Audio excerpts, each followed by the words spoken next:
जय हिंद साथियों।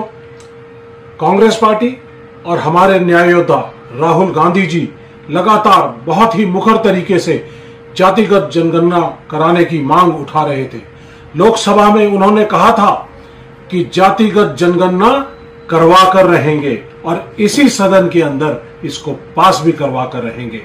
और अब बीजेपी सरकार ने, एनडीए की सरकार ने अचानक जातिगत जनगणना कराने का फैसला लिया है। कांग्रेस पार्टी इस फैसले को स्वागत करती है। इस पहले स्टेप के बाद जिस तरह से राहुल गांधी जी ने कहा कि इम्प्लीमेंटेशन स्कीम बहुत इंपॉर्टेंट है, किस तरह का डिजाइन किया जाएगा, हमें एक चीज का कॉशन जरूर देखना पड़ेगा कि कहीं ऐसा ना हो कि इम्प्लीमेंटेशन स्कीम के अंदर वो कुछ गड़बड़ी कर दे, कहीं ऐसा ना हो कि ये जुमला भर साबित हो जाए।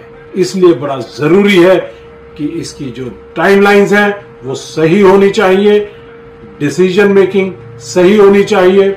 50% का जो इमेजिनरी बाउंड्री जो बनाई हुई है रिजर्वेशन की वो टूट जानी चाहिए और इसका लाभ प्राइवेट सेक्टर के अंदर, प्राइवेट इंस्टीट्यूशंस के अंदर, जिस तरह से आप कहते हैं कि 15 में 15 एक सेक्शन के तहत ये प्राइवेट सेक्टर के अंदर भी, इनके इंस्टीट्यूशन के अंदर भी रिजर्वेशंस हैं, तो उसको भी सही तरीके से लागू करना चाहिए।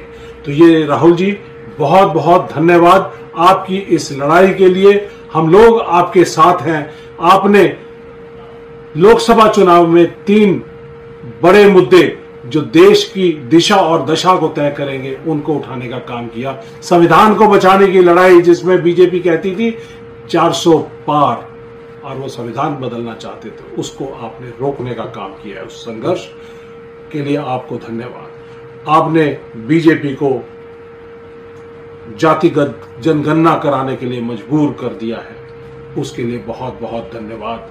और अब अगली बारी अग्निपथ स्कीम को खत्म करके अग्निवीरों को रेगुलर करने की, आपने जिस तरह से शहीदों के साथ भेदभाव हो रहा है अग्निवीर और रेगुलर सैनिक के बीच में, उसको लोकसभा में भी, सड़क से संसद तक आपने इस बात को उठाया है, तो अगली बारी अग्निपथ को खत्म करने की है। फिर से मैं राहुल जी आपको कहना चाहूंगा कि राहुल जी, आप संघर्ष करें, आप आगे बढ़े, हम सब आपके न्याय योद्धा आपके साथ हैं। बहुत बहुत धन्यवाद। जय हिंद।